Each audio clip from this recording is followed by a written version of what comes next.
हम लोग कंप्यूटर में अपने डाटा को सेव रखने के लिए पासवर्ड, सिक्योरिटी की, महंगे एंटीवायरस और सॉफ्टवेयर का इस्तेमाल करते हैं। लेकिन क्या इन सब तरीकों से हमारा डाटा सेफ रहता है? टेक्नोलॉजी की इस दुनिया में कुछ ऐसे भी लोग हैं जो दूसरे देशों में बैठकर किसी भी कंप्यूटर के सिक्योरिटी सिस्टम को कुछ ही मिनटों में क्रैक कर सकते हैं और उस कंप्यूटर की सारी जानकारियां चुरा सकते हैं। ऐसे लोगों को कंप्यूटिंग की दुनिया में कहा जाता है हैकर्स।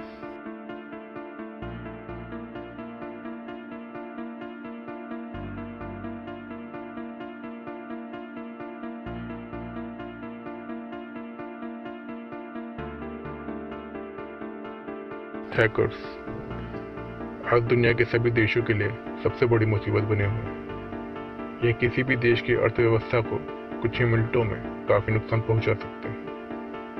ये किसी भी देश की महत्वपूर्ण जानकारियां चुरा सकते हैं और उनको नष्ट भी कर सकते हैं।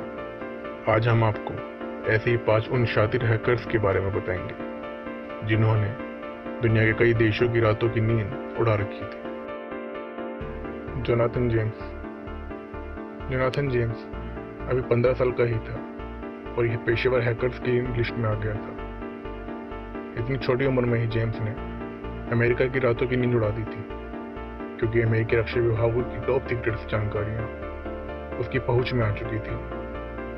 लेकिन हद तो तब हो गई जब जेम्स ने अमेरिका की स्पेस एजेंसी नासा के नेटवर्क को भी हैक कर लिया था।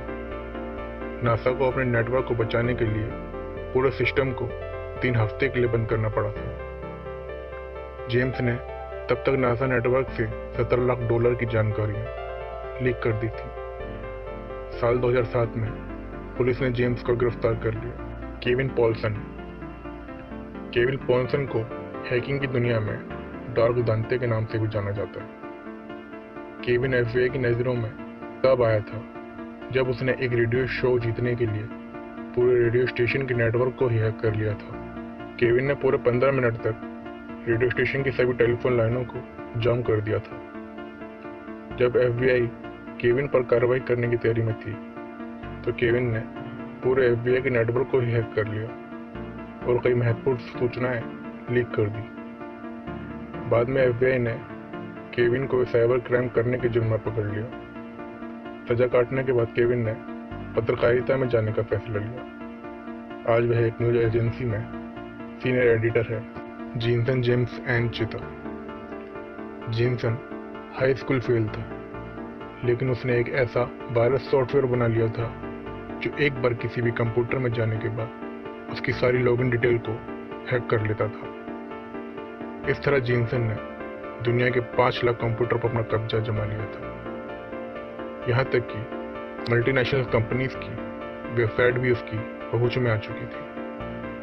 जीनसन ने उन सब से मनमाना पैसा वसूला था। यह मामला जब एफबीआई के सामने आया, तो जीनसन को पकड़ने के लिए उन्होंने एक स्टिंग ऑपरेशन चलाया और साल 2005 में जीनसन एफबीआई की गिरफ्त में आ सका। एड्रियन ने अपने जीवन के शुरुआती साल बेहद गरीबी में बिताए थे। भले ही एड्रियन के पास हैकिंग के लिए महंगे सॉफ्टवेयर और इंस्ट्रूमेंट नहीं थे, लेकिन वह किसी भी पब्लिक साइबर कैफे में बैठकर ही बड़ी बड़ी कंपनियों के कंप्यूटर सिक्योरिटी सिस्टम को हैक कर सकता था। एड्रियन ने न्यूयॉर्क टाइम्स, माइक्रोसॉफ्ट जैसी बड़ी कंपनियों के नेटवर्क तक को हैक कर लिया था।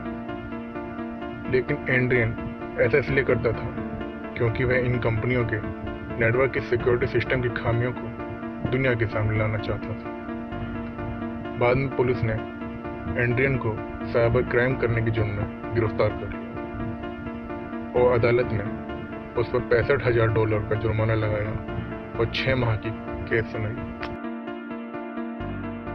ओवेन वाकर ने 17 साल की कम उम्र में ही एक ऐसा वायरस सॉफ्टवेयर बना लिया था जिससे किसी भी कंप्यूटर को क्रैश किया जा सकता था।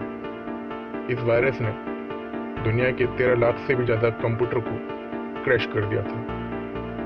यहाँ तक कि पेंसिल्वेनिया यूनिवर्सिटी के कंप्यूटर सिस्टम तक को बर्बाद कर दिया था। यह वायरस अब तक 2 करोड़ 60 लाख यूएस डॉलर का नुकसान कर चुका था। साल 2008 में पुलिस ने ओवेन को गिरफ्तार कर लिया, लेकिन ओवेन ने यह सब किसी क्राइम या पैसा कमाने के लिए नहीं किया था।